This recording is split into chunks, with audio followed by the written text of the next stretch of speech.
7 ভাগে কুরবানি করা যাবে কিনা? এই ধরনের প্রশ্ন কিন্তু আমরা আগে শুনতাম না। রিসেন্টলি কিছু স্কলারদের আলোচনা বা এতে করে লোকজন হয়তো বিভ্রান্তিতে ভোগেন কিংবা একটা ধোঁয়াশা তৈরি হয়। ফলে একুশরি করা হচ্ছে। আমরা আবহমান কাল থেকে আমাদের প্রিয় মাতৃভূমি বাংলাদেশে হয়তো ছাগল কুরবানি দিয়েছি অথবা গরু কুরবানি দিয়েছি সর্বোচ্চ ৭ ভাগে।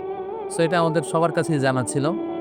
আ এ নিয়ে আগে সংশয় ছিল না। ইদানিংকালে অনেকের মধ্যে এই বিষয়ে সংশয় জেগেছে। কেউ বলে থাকেন যে ভাগে যদি কুরবানি দেয়া হয় ৭ জনে মিলে গরুতে বা মহিষে বা উটে এই ভাগে কুরবানি হবে না। এটা অনেকে বলে থাকেন। এই কথাটি আসলে ঠিক নয়।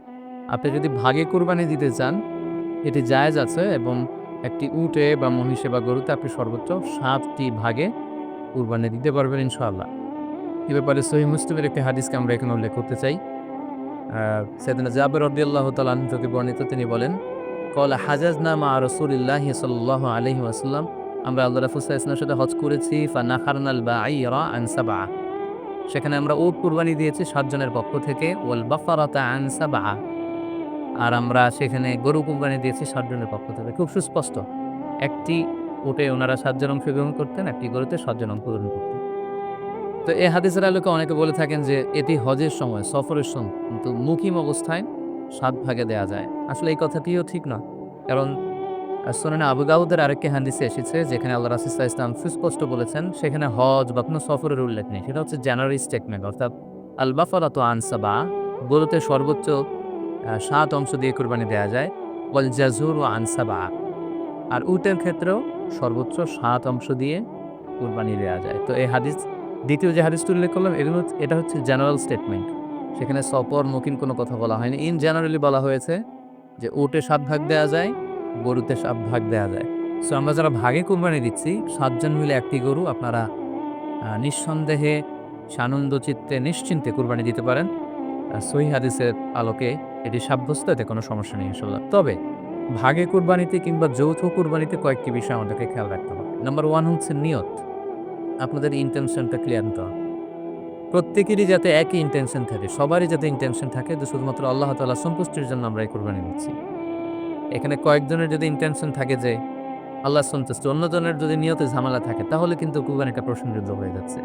কারণ ইন্নামাল আমালু বিন্নিয়াত ইয়ানি ইন্নামা সাওয়াবুল আমালি বিন্নিয়াত সমস্ত কাজের প্রতিদান দেয়া হবে আপনার ইনটেনশন বা নিয়তের উপর ভিত্তি করে। সো এজন্য যারা খুব বেশি মুখলেস, খুব বেশি মুত্তাকি তারা অনেক সময় যৌথ কুরবানি দিতে চান না। তো সামর্থ্য না থাকলেও ছোট একটা ছাগল দিয়ে তারা একা কুরবানি দিতে চান। The safe he want to be in the safer side. কারণ যৌথ কুরবানি দিতে যে কার মনে কি চিন্তা, কার মনে কি নিয়ত আমরা কিন্তু কিছু জানি না। সো যদি যৌথ কুরবানি দেন, কুরবানির আগে সবাইকে এটা কনসার্ন করে যে রিমাইন্ডার দেয়া যে ভাই আমাদের এই কুরবানিটা হবে শুধুমাত্র কেবলমাত্র আল্লাহ তাআলার সন্তুষ্টির জন্য। অন্য কোনো নিয়ত যেন না থাকে। তাহলে কিন্তু আমাদের কুরবানি বরবাদ হয়ে যাবে। এটা হচ্ছে চরম কনসার্ন। ২ নম্বর কনসার্ন হচ্ছে হালাল উপার্জন দিয়ে কুরবানি দিতে হবে। যৌথ কুরবানিতে কেউ যদি এমন থাকে যাদের উপার্জন হালাল না, সেই কুরবানি কিন্তু আল্লাহ তাআলার দরবারে কবুল হবে না। সো এটা খুব গুরুত্বপূর্ণ একটা বিষয়। আরেকটা হচ্ছে লৌকিকতা। লৌকিকতা যদি থাকে তাহলেও কুরবানি কবুল হবে। যৌথ কুরবানিতে কারো যদি এটা থাকে যে আমার গরুটা সবচেয়ে বড়, আমাদের গরুটা এলাকার সবচেয়ে বড় গরু এবং সবাইকে বলে বেড়াচ্ছে যে এইবারের গরুটা সবচেয়ে বড় হইছে। আমার চেয়ে বড় গরু কেউ দিতে পারেনি এই এলাকায়।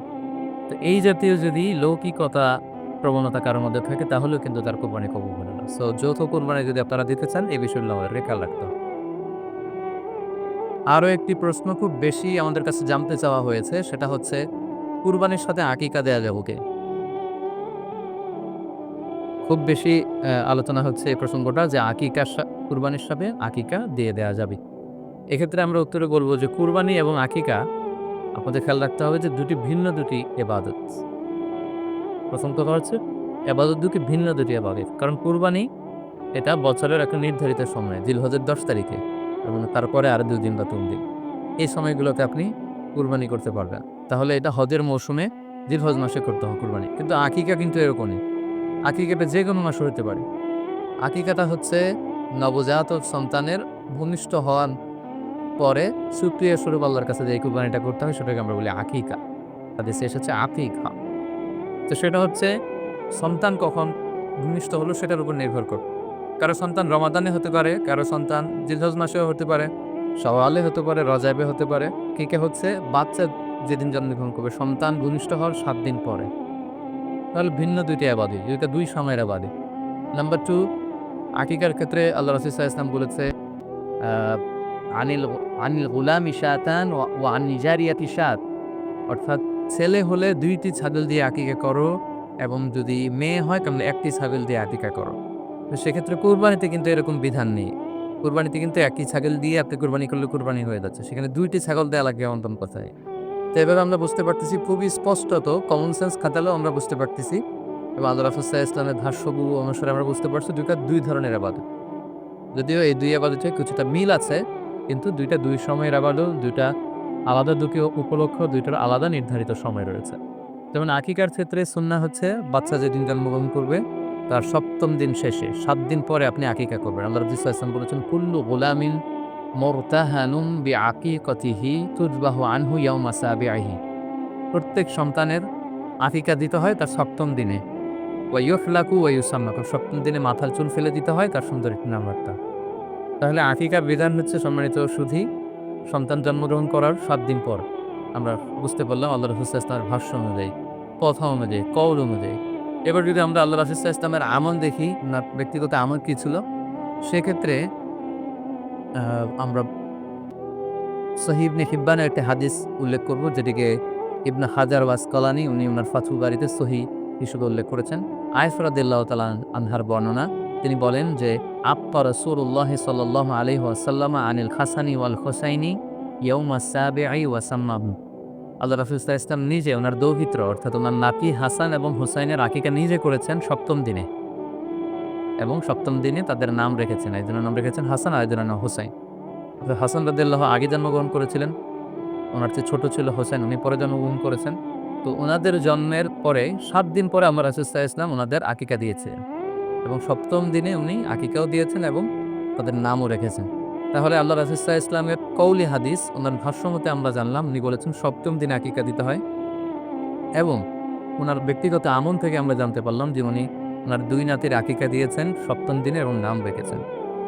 তাহলে এ থেকে আমরা সুস্পষ্ট বুঝতে পারি যে আকিকা দিতে হয় সন্তান জন্মগ্রহণ করার ৭ দিন পর ৭ম দিনে। যদিও তবরানীতে আরেকটি হাদিস এসেছে যেখানে বলা হয়েছে যে আকিকা ৭ম দিনেও দেয়া যায়, ১৪তম দিনে দেয়া যায়, ২১তম দিনে দেয়া যায়। যদি ৭ম দিনে কেউ দিতে না পারে কোনো কারণে তাহলে ১৪তম দিন, না পারলে ২১তম দিন। তাহলে সুস্পষ্টভাবে উল্লেখ আছে যে আকিকার সময়সীমা ৭ম দিনের কথা আমাদেরকে বলা হয়েছে। তো সেক্ষেত্রে আপনার সন্তান জন্মগ্রহণ করলে আপনি শুকরিয়া স্বরূপ কুরবানি করবেন, আত্মীয়স্বজনকে খাওয়াবেন, আকিকার গোশত নিজেরাও খাবেন। এটা যদি আপনি কুরবানির জন্য রেখে দেন তাহলে যে সন্তান দুনিয়াতে আসার এই আনন্দটা থাকে না। একজন যখন সন্তান পায় সে কেমন যেন আকাশের চাঁদ হাতে পায়। তো তখন তার ৭ দিনের মধ্যে যে আনন্দটা থাকে, ওইদিন তার নাম রাখা হবে, আত্মীয়স্বজনরা আসবে, বাচ্চাকে দেখবে, দোয়া করবে। তখন আকিকা করে গোশত নিজে খাবেন, আত্মীয়দের খাওয়াবেন, পাড়া প্রতিবেশীদেরকে দিবেন। এটা হচ্ছে সন্তান ভূমিষ্ঠ হওয়ার একটি উপলক্ষকে কেন্দ্র করে এই আকিকা। সো এটাকে কুরবানির সাথে মিক্স আপ করার কোনই প্রয়োজন নেই এবং এক্ষেত্রে সুস্পষ্ট গাইডলাইন হচ্ছে যে ৭ম দিনে আকিকাটা দিতে হয়। সো আমরা যেন ৭ম দিনে আকিকাটা দেই। তবে হ্যাঁ, এখন প্রশ্ন হচ্ছে ৭ম দিনে কেউ দিতে পারেননি। ১৪তম দিনেও দিতে পারেননি, ২১তম তম দিনেও দিতে পারেননি। হাতে টাকা ছিল না। সামহাউ কোনো কারণে মিস করেছেন। তখন আপনি যখন সুযোগ হয় তখন করে দেন। ওই প্রেক্ষাপটে আপনি যদি কুরবানির সময়ও আকিকা দিয়ে দিতে চান, এটা আদায় হয়ে যাবে ইনশাআল্লাহ। আশা করা যায় আদায় হয়ে যাবে এবং এটা জায়েজ আছে। তবে এটা সুন্নাহ না। সুন্নাহ হচ্ছে ৭ম দিনে আকিকা দেওয়া। পাশাপাশি গরু দিয়ে, মহিষ দিয়ে, উট দিয়ে আকিকা দেওয়াও কিন্তু সুন্নাহ না। আকিকা দেয়া সুন্নাহ হচ্ছে ছাগল দিয়ে। সুন্নাহসম্মত হচ্ছে আকিকা ৭ম দিনে দেয়া এবং ছাগল দিয়ে দেয়া। ছেলের ক্ষেত্রে ২ টি ছাগল, মেয়ের ক্ষেত্রে ১ টি ছাগল। আশা করি কুরবানির সাথে আকিকা প্রসঙ্গটি আপনাদের কাছে ক্লিয়ার হয়েছে। সম্মানিত সুধী, এবার আমরা শুনবো আরো একটি মোস্ট আস্কড কোয়েশ্চেন, কুরবানি না দিয়ে কুরবানির টাকা দান করে দিলে ওই সওয়াব পাওয়া যাবে কিনা? এই প্রশ্নগুলোও কিন্তু আমরা আগে শুনতাম না।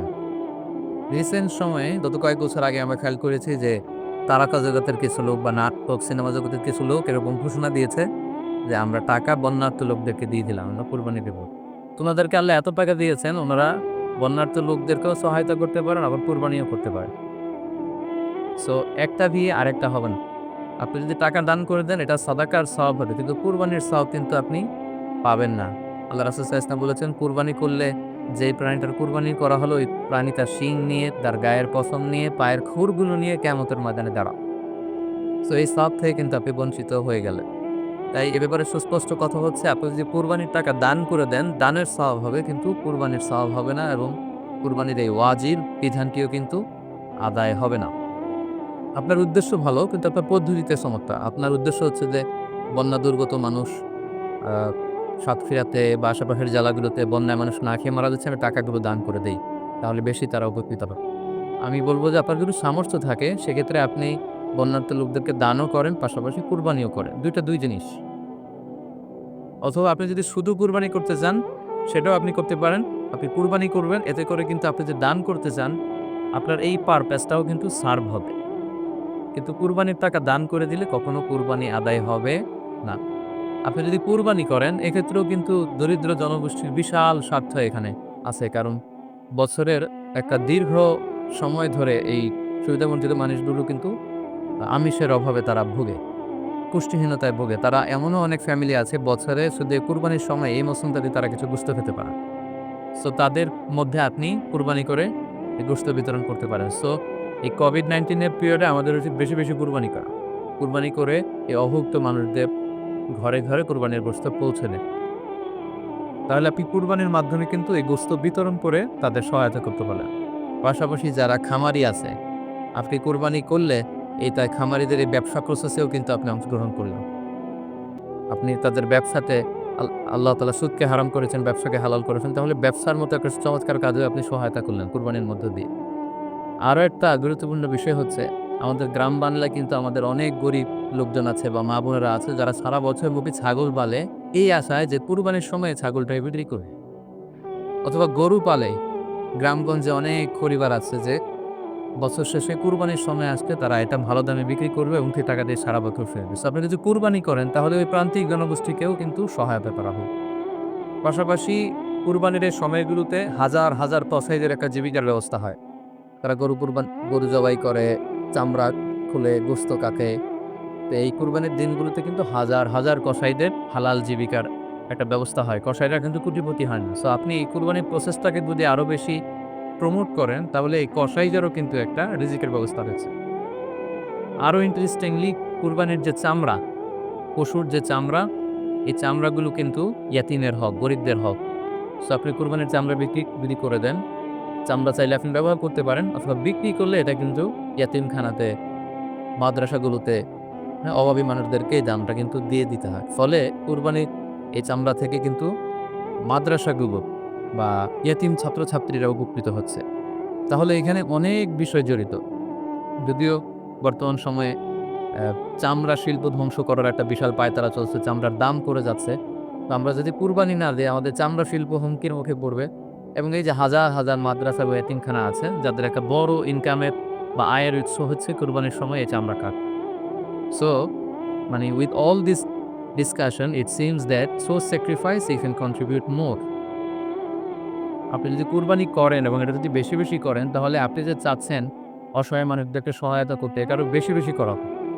বেশি, বেশি করা হয়। তাদেরকে গোশত বিতরণ করে আপনি সহায়তা করলেন। খামারিদেরকে ব্যবসার ক্ষেত্রে সহযোগিতা করলেন। গ্রামের যে নারীরা ছাগল পালল, গরু পালল তাদের সহায়তা করলেন। কসাইদের হালাল জীবিকার জন্য সহযোগিতা করলেন। মাদ্রাসার ইয়াতীম ছাত্রদেরকে আপনি সহায়তা। সো আমি বলব যে কখনোই এই ভুল সিদ্ধান্ত নিবেন না যে কুরবানির টাকা আমি দান করে দেব। না, আপনি কুরবানি করবেন। এতে আপনার কুরবানির ওয়াজিবও আদায় হবে, দরিদ্রদেরকে সহযোগিতাও করা হবে। সেক্ষেত্রে যদি আপনি স্বাস্থ্য ঝুঁকি মনে করেন, সেক্ষেত্রে আপনি সরাসরি হাটে যেতে না চাইলে অনলাইনে গরু ক্রয় করতে পারেন। আরো একটি সহজ পদ্ধতি আছে, সেটা হচ্ছে যারা শহুরে জীবনযাপন করছে, শহরে আছে, তারা চাইলে কিন্তু আপনার গ্রামের আত্মীয়-স্বজনদের কাছে আপনার টাকা পাঠিয়ে দিয়ে কুরবানি আদায় করতে পারেন। টাকা পাঠিয়ে দিলে তারা আপনার পক্ষ থেকে ছাগল বা গরু কিনে কুরবানি করে তারা গোশত খেয়ে উপকৃত হলো। আশেপাশের গরিব আত্মীয়-স্বজনদের মধ্যে বিতরণ করে এই কুরবানির প্রক্রিয়াটা আদায় হলে। এটাও খুব সহজে কিন্তু করা যেতে পারে। আর কুরবানির ক্ষেত্রে প্রতিনিধিত্ব জায়েজ। অন বিহাফ অফ ইউ অন্য কেউ আপনার পক্ষ থেকে কুরবানি করতে পারবে, আপনার টাকা দিয়ে দিলেই হলো। আর যারা হাটে যেয়ে নিজে দেখে শুনে গরু ছাগল কিনে এনে নিজে কুরবানি করে ব্যবস্থাপনা করতে পারবেন, আয়োজন করতে পারবেন, ওটা সবচাইতে ভালো।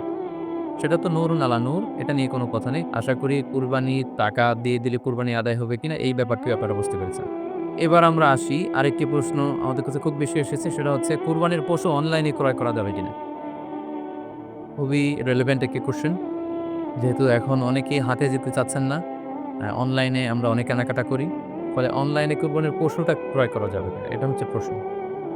এক্ষেত্রে উত্তর হচ্ছে জি, অন্যান্য জিনিস আপনি যেমনি অনলাইনে ক্রয় করেন সেগুলো যেমনি জায়েজ, অনুরূপভাবে অনলাইনে কোরবানির পশু ক্রয় করা জায়েজ। বিভিন্ন ডেইরি ফার্ম আছে, অ্যাগ্রো ফার্ম আছে এবং বিভিন্ন গরু ছাগলের খামার আছে।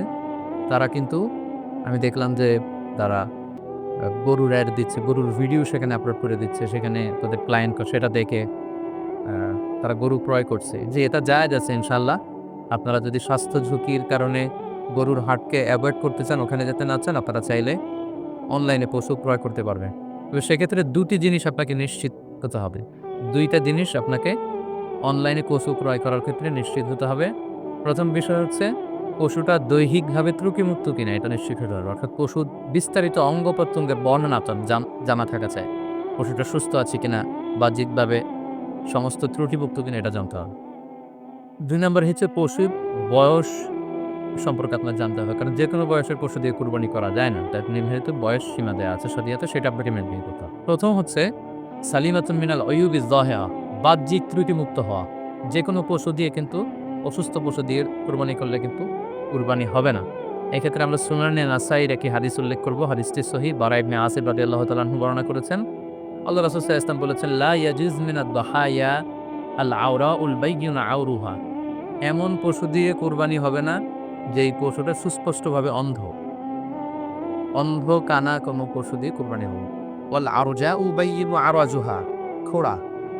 কুরবানি যেখানে করা হবে ওই জায়গাতে যদি হেঁটে যেতে পারছি, মাঠ থেকে বাড়িতে আনা যাচ্ছেন, এরকম খোড়া প্রাণী দিয়ে কুরবানি করা যাবে না। ওয়াল মারিবাতুল বাইয়িনু মারাদুহা। খুব বেশি অসুস্থ, খুবই দুর্বল অসুস্থ প্রাণী দিয়ে কুরবানি করা যাবে না। ওয়াল আজফাউল লাতী লা তুনকি।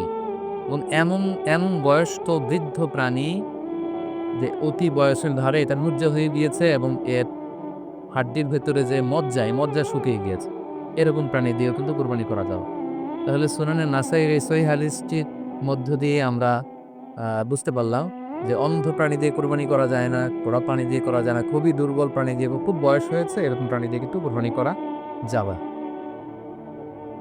তারপর আমরা সুনানে তিরমিজির আরেকটি হাদিস এখানে উল্লেখ করব। এই হাদিসটিও হাসান পর্যায়ের হাদিস। বর্ণনাকারী হচ্ছেন আলী রাদিয়াল্লাহু তাআলা আনহু। তিনি বলেন, নাহা রাসূলুল্লাহ সাল্লাল্লাহু আলাইহি ওয়াসাল্লাম আইয়ুদহা বিআ'বাবিল ফারনি ওয়াল উযুম। অর্থাৎ আল্লাহ রাসূল সাল্লাল্লাহু আলাইহি ওয়াসাল্লাম শিং ভাঙা এবং কান কাটা এরকম প্রাণী দিয়ে কুরবানি করতে নিষেধ করেছেন। অর্থাৎ ব্রোকেন হর্নস অ্যান্ড ইয়ার্স, কোনো পশুর যদি শিং দুটো ভাঙা থাকে অথবা কান কাটা থাকে এরকম প্রাণী দিয়ে কুরবানি করলে কুরবানি আদায় হবে না। পশুর কানের ব্যাপারে আরও সুস্পষ্ট হাদিস এসেছে সুনানে তিরমিজিতে, এটিও হাসান পর্যায়ের হাদিস। বর্ণনাকারী সাইয়েদনা আলী রাদিয়াল্লাহু তাআলা আনহু। তিনি বলেন যে নাহা রাসূলুল্লাহ সাল্লাল্লাহু আলাইহি ওয়াসাল্লাম আইয়ুদহা বিমুকাবালা আও মুদারারা আও শারফা আও ফারফা আও জাদআ।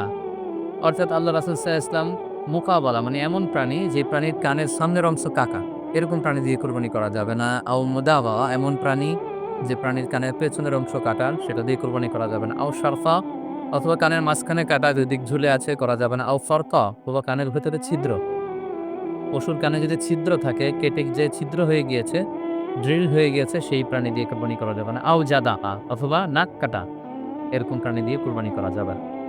তাহলে আল্লাহ রাসূল সাল্লাল্লাহু আলাইহি ওয়াসাল্লামের ভাষ্যমতে এই প্রাণীগুলো দিয়ে কুরবানি করা যাবে না। ফলে আপনি অনলাইনে যদি পশু ক্রয় করতে চান, আপনার যে পশুটা ক্রয় করবেন এটা বাহ্যিকভাবে সুস্থ আছে কিনা, অঙ্গ-প্রত্যঙ্গের বিস্তারিত বর্ণনার ভিডিওতে আপনাকে ক্রস চেক করে এবং বাড়িতে আনার করে সেটাকে দেখে এই পারচেজটা আপনাকে নিশ্চিত করতে হবে। ২ নাম্বার খেয়াল রাখবার বিষয় হচ্ছে পশুর বয়স। কুরবানির পশুর একটা নির্ধারিত বয়স সীমা আছে। সেক্ষেত্রে উটের জন্য ৫ বছর হওয়া লাগবে কমপক্ষে। গরু বা মহিষের ক্ষেত্রে কমপক্ষে ২ বছর হতে হবে এবং ছাগলের ক্ষেত্রে কমপক্ষে ১ বছর হতে হবে। আবার বলছি, উট ৫ বছর, গরু ২ বছর এবং ছাগল ১ বছর।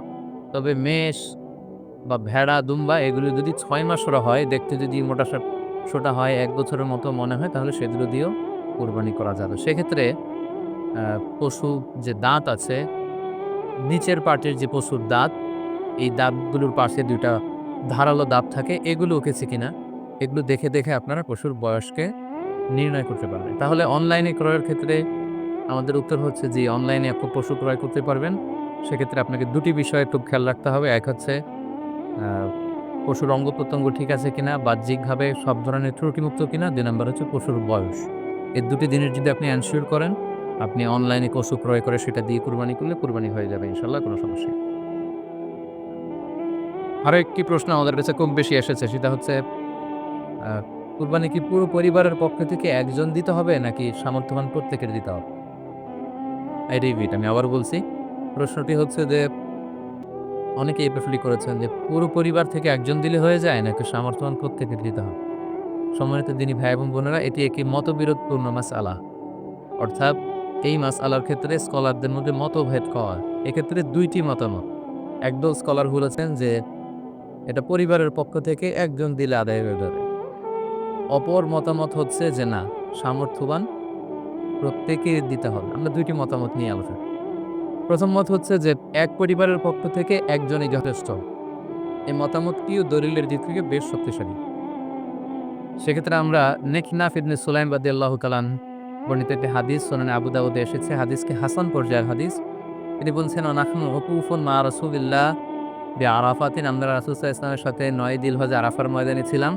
ক্বালা, তখন আল্লাহ রাসূল সাল্লাল্লাহু আলাইহি ওয়াসাল্লাম আমাদেরকে বলেছেন, ইয়া আইয়ুহান নাস, হে মানব সকল, ইন্না আলা কুল্লি আহলি বাইতিন ফি কুল্লি আনিন উদকিয়া, অর্থাৎ প্রত্যেকটি, আল্লাহ রাসূল সাল্লাল্লাহু আলাইহি ওয়াসাল্লাম বলেছেন, প্রত্যেকটি ফ্যামিলির জন্য প্রতি বছর একটি কুরবানি ওয়াজিব।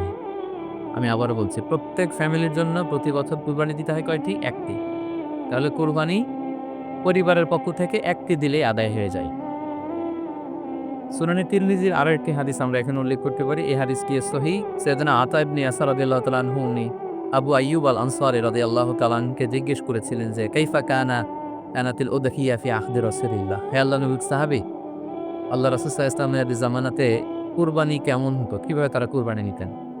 তো আবু আইয়ুব আল আনসারী রাদিয়াল্লাহু তাআলা আনহু উনি বলেছেন, কানা রাজুলু ইউদাহি বিশাতি আনহু ওয়া আন আহলি, আল্লাহ রাসূল সাল্লাল্লাহু আলাইহি ওয়াসাল্লামের সময়কালে লোকজন একটি ছাগল কুরবানি দিত তার পক্ষ থেকে এবং তার ফ্যামিলির পক্ষ থেকে। আনহু ওয়া আন আহিব, তার নিজের পক্ষ থেকে এবং ফ্যামিলির পক্ষ থেকে।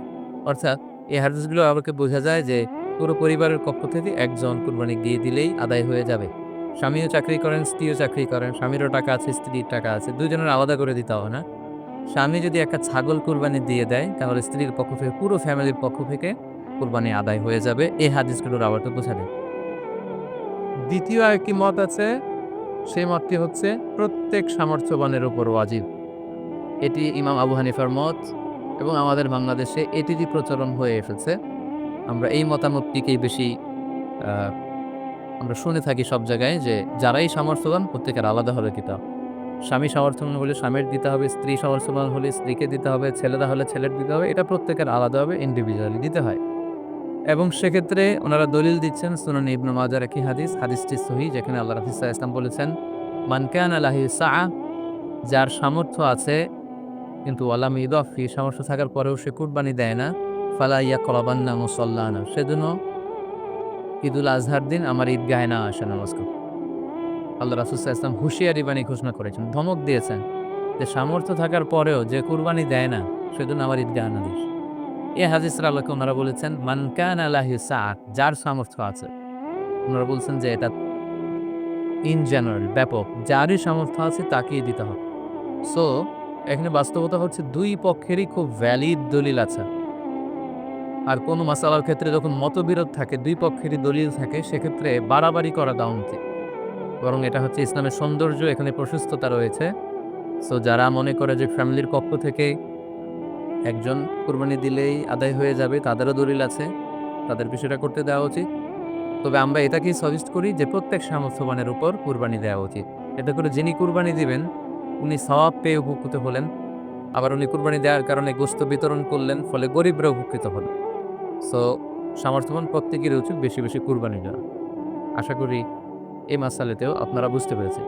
এ পর্যায়ে আমরা অল্প কয়েকটি রিমাইন্ডার আপনাদের সাথে শেয়ার করে আজকের আলোচনাটুকু আমরা এখানেই আ জবনিকা টানবো। এখানেই আমরা আলোচনাটি শেষ করব ইনশাআল্লাহ।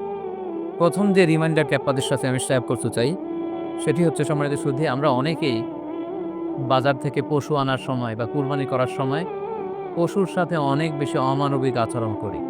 এতে করে কিন্তু আপনার কুরবানিটা, পুরো কুরবানির প্রক্রিয়াটাই প্রশ্নবিদ্ধ হয়ে যেতে পারে। তাই আজকের লাইভের মধ্যে দিয়ে যারাই আপনারা যুক্ত হয়েছেন আমি সবাইকে বলছি আমরা যাতে পশুর সাথে মানবিক আচরণ করি। কুরবানির পশুর সাথে এমন কোনো আচরণ যাতে না করি যাতে ওর কষ্ট না হয়। আমরা যেন এটা খেয়াল রাখি। বিশেষ করে জবাই করার আগে পশুকে ভালোভাবে রশি দিয়ে বেঁধে নেয়া এবং ছুরিটা যেই ছুরি দিয়ে জবাই করা হবে সেটা খুব ধারালো থাকা। আল্লাহ রাসূল সাল্লাল্লাহু আলাইহি ওয়াসাল্লাম কিন্তু এই দিক নির্দেশনা আমাদেরকে দিয়েছে। সুবহানাল্লাহ। ইসলাম যে কতটা চেক অ্যান্ড ব্যালেন্স, কতটা ভারসাম্যপূর্ণ জীবনবিধান। আল্লাহ রাসূল সাল্লাল্লাহু আলাইহি ওয়াসাল্লাম সহিহ মুসলিমের বর্ণনা তিনি বলছেন, "ইযা যাবাহতুম ফাআহসিনু যিবহা।" তোমরা যখন জবাই করবে সেখানেও তোমরা ইহসান করো। কেননা আল্লাহ তাআলা সব জায়গায় ইহসানকে অবধারিত করেছে। আমরা জীবনে যাই করব না কেন সেটা ইনসানের সাথে করতে হবে। তো পশুটাকে কিন্তু আমি জবাই করব, স্লটার করব। আল্লাহ রাসূল সাল্লাল্লাহু আলাইহি ওয়াসাল্লাম বললেন যখন স্লটার করবে, জবাই করবে তখনও সেটার প্রতি ইহসান করে তোমরা জবাই করো। ওয়াইদা যাবাহতুম ফাআহসিনু যিবহা। সেক্ষেত্রেও তোমরা সফট হার্টেড হও, সেটাকে ইহসানের সাথে জবাই করো। কিভাবে ইহসানের সাথে জবাই করবে? ওয়ালিয়ুহিদ্দা আকাদুকুম শাফরাতাহু ওয়ালইউরিক দাবিহাতাহু। তোমরা তোমাদের ছুরিটা খুব বেশি করে ধারালো করে নাও। যাতে করে খুব স্মুথলি স্লটারিংটা হয়। খুব স্মুথলি কুরবানিটা তাড়াতাড়ি হয়ে যায়, যাতে প্রাণীটার কষ্ট না হয়। আমরা প্রায়ই আমাদের বেখেয়ালে বা অবহেলাবশত কুরবানির পশু ট্রাক থেকে নামানো, হাট থেকে নিয়ে আসা এমনভাবে আমরা কুরবানির পশুর সাথে ট্রিট করি, এতে করে কিন্তু অনেক অমানবিক আচরণ আমাদের দ্বারা প্রকাশ পেয়ে যায়। সো আমরা যদিও এটাকে জবাই করব, আমরা যেন ইহসানের সাথে জবাই করি। এই বিষয়টা যেন আমরা খেয়াল রাখি। এটা হচ্ছে ১ম রিমাইন্ড। দ্বিতীয় রিমাইন্ডার হচ্ছে আমাদের দেশে প্রায় এটা ঘটে। জবাই করার পরে অনেক কসাইরা তাড়াতাড়ি এই পশুটার দেহ থেকে প্রাণ বের হয়ে যাওয়ার জন্য ছোট ছুরি দিয়ে জবাই করা প্রাণীটার গলার মধ্যে খোঁচা মারতে থাকে। গলায় বারবার খোঁচা মারতে থাকে। এটা কিন্তু ঠিক না। স্পাইনাল কর্ডে যদি জবাই করার পরে বারবার খোঁচা মারে, তাহলে কিন্তু এই প্রাণীটার অপমৃত্যু হতে পারে। অর্থাৎ এটা স্বাভাবিক কোনো মৃত্যু নয়। স্বাভাবিক মৃত্যু হচ্ছে জবাই করে দেয়া এবং ইসলাম এটাকে আমাদের জন্য বৈধ করেছেন। আমরা জানি যে পাশ্চাত্যে গরুর মাথায় বুলেট মারা হয় অথবা ইলেকট্রিক্যাল শক দিয়ে ওটাকে হত্যা করা হয় অথবা ভারী কোনো আ লোহার হাতুড়ি দিয়ে গরুর মাথায় আঘাত করে সেটাকে মারা হয়। কিন্তু ইসলাম এগুলোকে নিষেধ করেছে। ইসলামের বিধান হচ্ছে স্লটারিং করা। আপনি জবাই করে দিলেন। সেক্ষেত্রে আমার মনে হয় ১০ থেকে ১৫ মিনিট যদি আমরা একটু ওয়েট করি, গরুর দেহ থেকে সবগুলো রক্ত কিন্তু বের হয়ে যাবে। ফলে তার গোশতটা উকা দেওয়া হবে আমাদের জন্য। কিন্তু আমরা যদি তাড়াহুড়ো করে, বিশেষ করে অনেক কসাই ভাইয়েরা রুমটা যাতে তাড়াতাড়ি বের হয়ে যায়, প্রাণটা যাতে তাড়াতাড়ি বের হয়ে যায়, জবাইয়ের করে আবার ছোট ছুরি দিয়ে স্পাইনাল কর্ডে খোঁচা মারতে হয়। এটা কিন্তু ঠিকই। এতে করে যেটা হয়, এটা স্বাভাবিক মৃত্যু হয় না, বরং অপমৃত্যু হয়ে থাকে। আ আমরা যখন কুরবানি করি তখন প্রাণীটার শ্বাসনালী এবং কণ্ঠনালী কেটে যায় এবং তারপরে রক্তনালী, যেটাকে ইংরেজিতে বলে জুগুলার ভেইন, এই জুগুলার ভেইনটা যখন কেটে যায় তখন কিন্তু প্রাণীটা আর ব্যথা পায় না। গবেষণায় দেখা গিয়েছে যে যদি আমরা দেখি যে প্রাণীটা খুব ছটফট করে লাফালাফি করে, আসলে সে ব্যথা পায় না। জুগুলার ভেইন যখন কেটে ফেলে তখন ব্রেইন তাকে স্পাইনাল কর্ডের মাধ্যমে হার্টের সিগন্যাল দেয় আরো বেশি পাম্প করার জন্য, আরো বেশি রক্ত পাঠানো। ফলে দেহের সবগুলো রক্ত গড়ার ওই কাটা জায়গা দিয়ে কিন্তু বের হয়ে যায়। তো ওই মুহূর্তে আপনি যখন ছোট ছুরি নিয়ে এটা স্পাইনাল কর্ডে খোঁচাখুচি করতে শুরু করেন, তখন কিন্তু এটার অপমৃত্যু ঘটে। এটা স্ট্রোক হতে পারে, এটা হার্ট অ্যাটাক করে মারা যেতে পারে। তাহলে সেটা কিন্তু স্বাভাবিকভাবে জবাইয়ের মধ্য দিয়ে মৃত্যুবরণ করল না, বরং হার্ট অ্যাটাক করে বা স্ট্রোক করে সেটা মারা গেল। তখন কিন্তু আপনার কোরবানিটা প্রশ্নবিদ্ধ হয়ে যেতে পারে। সেজন্য আমি সকলের কাছে অনুরোধ করব আপনারা তাড়াহুড়ো না করে ১০ থেকে ১৫ মিনিট একটু ওয়েট করেন জবাইয়ের পরে। এটাকে স্বাভাবিকভাবে ন্যাচারালি প্রাকৃতিকভাবে এটার রুহটা বের হতে দিন। তা না হলে আমাদের কুরবানি কিন্তু প্রশ্নবিদ্ধ হয়ে যেতে পারে।